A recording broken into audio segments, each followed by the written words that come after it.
Présidentielle d'octobre 2020, voici ce sur quoi comptait l'opposition pour empêcher le scrutin. Pour plus de détails, après le générique. Avant de commencer, n'oubliez pas de vous abonner et d'activer la cloche de notification, car cela va vous permettre de ne plus manquer les prochaines vidéos. C'est parti!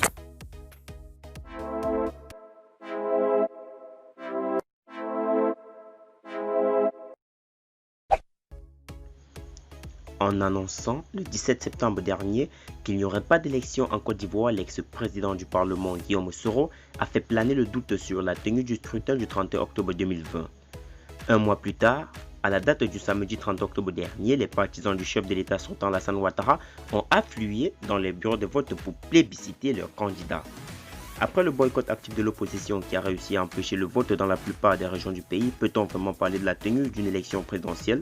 Pour les partisans du régime sortant, en tout cas, la présidentielle 2020 a bel et bien eu lieu, et ce malgré les contestations de la coalition anti-troisième mandat qui nie la légalité d'un scrutin du 31 octobre.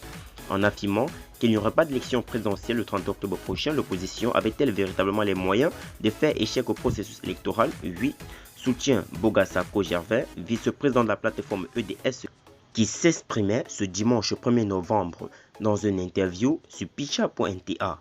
Selon ce leader politique par ailleurs militant actif des droits de l'homme, la stratégie de l'opposition était entièrement basée sur la mobilisation populaire. La force d'un homme politique, c'est le peuple. Un homme politique qui est démocrate, sa force, c'est le peuple.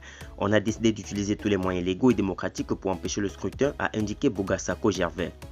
Au vu de la mobilisation populaire qu'a connu le boycott actif, il conclut alors une non-tenue du scrutin présidentiel et estime que l'on se retrouve à présent dans un vide constitutionnel qui attend d'être comblé, précise-t-il, par le gouvernement d'union nationale qui s'apprête à mettre en place les partis membres de la coalition anti-troisième mandat pour assurer une transition politique devant aboutir à des élections inclusives et transparentes.